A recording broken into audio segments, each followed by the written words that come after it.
In this video, I'll guide you through how to pay your Ionos bill. We'll go step by step so you know exactly where to click and what to look for, even if you're not very familiar with the dashboard yet. First, start by signing in to your Ionos account in your web browser.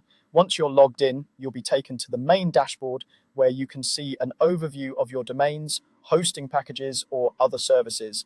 Take a moment to make sure you're in the correct account, especially if you manage more than one.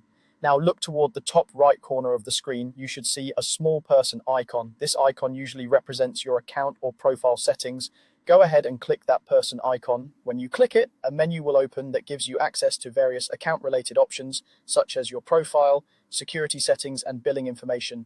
From this menu, you'll want to focus on the area related to your invoices and payment details. Depending on your current layout, you may see an item labeled something like invoices and payment details or similar wording that clearly refers to billing.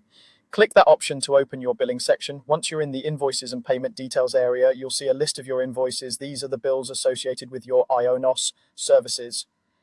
Here, it's important to pay attention to the status of each invoice. You're specifically looking for any invoices marked as open or overdue. An open invoice means it's been created but not paid yet, and overdue means the payment date has passed and it needs your attention as soon as possible.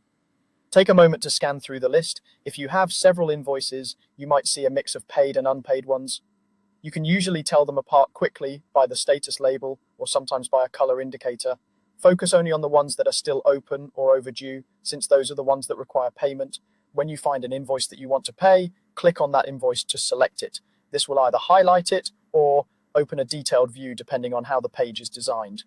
In the invoice details, you can usually see the amount due, the due date, and what services the invoice covers. It's a good idea to double check this information so you know exactly what you're paying for. Once you've confirmed that this is the correct invoice, look for the Pay Now button. This button is typically easy to spot and is often placed near the total amount or at the bottom of the invoice details.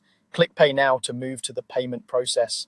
After clicking Pay Now, you'll be guided through entering or confirming your payment method, such as a credit card or another available option. Follow the on-screen prompts, and when you're done, submit the payment. You should see a confirmation message indicating that your payment was successful. That's all you need to do to pay your Ionos bill. Click the person icon in the top right, open your invoices and payment details, find any invoices marked open or overdue, select the one you want, and click Pay Now to complete the payment.